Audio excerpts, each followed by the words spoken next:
Evening స్నాక్గా మనం bread sandwich చేసుకోబోతున్నాం. దానికోసం నేను 1 కప్ స్వీట్ కార్న్ తీసుకున్నాను. అలానే 1 కప్ ఆనియన్స్,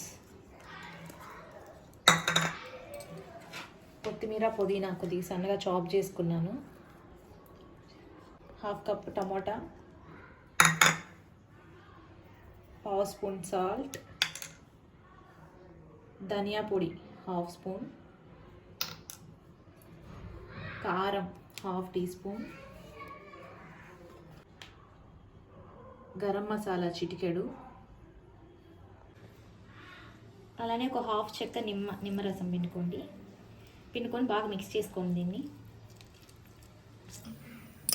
వీటినన్నిటి బాగా మిక్స్ చేసుకోవాలి. ఉప్పు, కారం, మనం వేసిన మసాలాలు అన్నీ పట్టేట్టు మిక్స్ చేసుకొని మనం ఫస్ట్గా బ్రెడ్ కాల్చుకొని తర్వాత ఇడ్లీ మిశ్రమం పెట్టుకుందాం. చూపిస్తాను నేను ఎలా. ఫస్ట్ నేను ఒక ప్యాన్ పెట్టి దాని మీద కొద్దిగా ఆయిల్ వేసి లైట్గా రోస్ట్ చేసుకుంటున్నాను. బ్రెడ్స్ని రోస్ట్ చేసుకున్నాక కొద్దిగా మీ దగ్గర ఏమైనా వైట్ సాస్ కానీ టమాటో సాస్ కానీ ఉంటే బ్రెడ్స్కి ఫస్ట్ అప్లై చేసి తర్వాత మనం చేసుకున్న మిశ్రమం వేసి పెట్టుకుందాం. చూపిస్తాను ఎలా. ఫస్ట్ బ్రెడ్కి ఒక సైడ్ మనం టమాటా కచప్ తీసుకొని మనం రెడీ చేసుకున్న ఈ కార్న్ మిశ్రమాన్ని మొత్తం దీని మీద పెట్టుకోవాలి. ఇలా పెట్టుకొని ఈ చీజ్ స్లైస్ని మనం ఇందాక అప్లై చేసిన దాని మీద పెట్టి నేను ఇంకో బ్రెడ్కి కూడా అప్లై చేశాను టమాటా కెచప్. దాన్ని ఇటు సైడ్ పెట్టేద్దాం.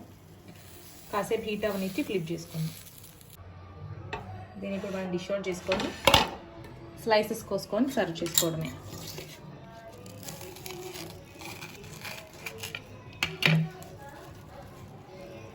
Sandwich, simple sandwich ready.